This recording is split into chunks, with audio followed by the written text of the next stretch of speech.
For our last example with the area model, let's look at two negative fractions. So we're going to do -3/4 times -1/3. So I wanted to go over that work with the standard algorithm again. So again, our first step in a standard algorithm is to, here, let me put this right here, multiply numerators. And so in this case, I'm going to look at -3 times -1. So a negative multiplied by a negative is a positive, right? We remember that as one of our rules of multiplication. And then 3 times 1 is 3. So -1 times -3 is a +3. And then since we already got rid of the negatives in front of that fraction, we can now work on +4 times +3, because our second step is to multiply our denominators.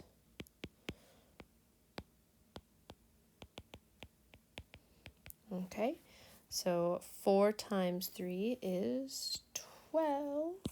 I just lost my pencil. There we go. And then we can go ahead and simplify that down. 3 divided by 3 is 1.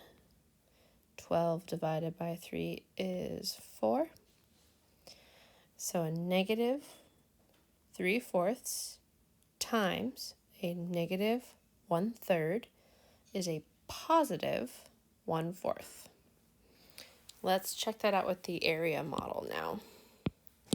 So up on top, I'm going to put -3/4.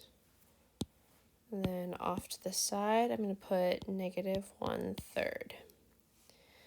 Okay, so I'm going to go ahead and split my rectangle up into fourths. And of those 4, I need 3 of them. 1, 2, and 3. And then horizontally, I'm splitting my rectangle up into thirds. And I need 1 of them.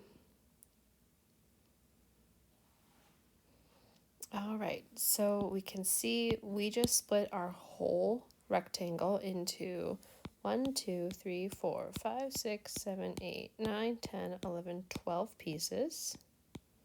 So that goes in our denominator.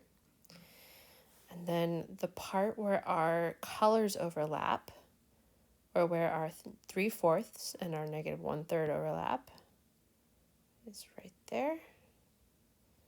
So we have 3 of them. So there we go. That matches our standard algorithm of 3/12. We can simplify that to 1/4, and we're all done.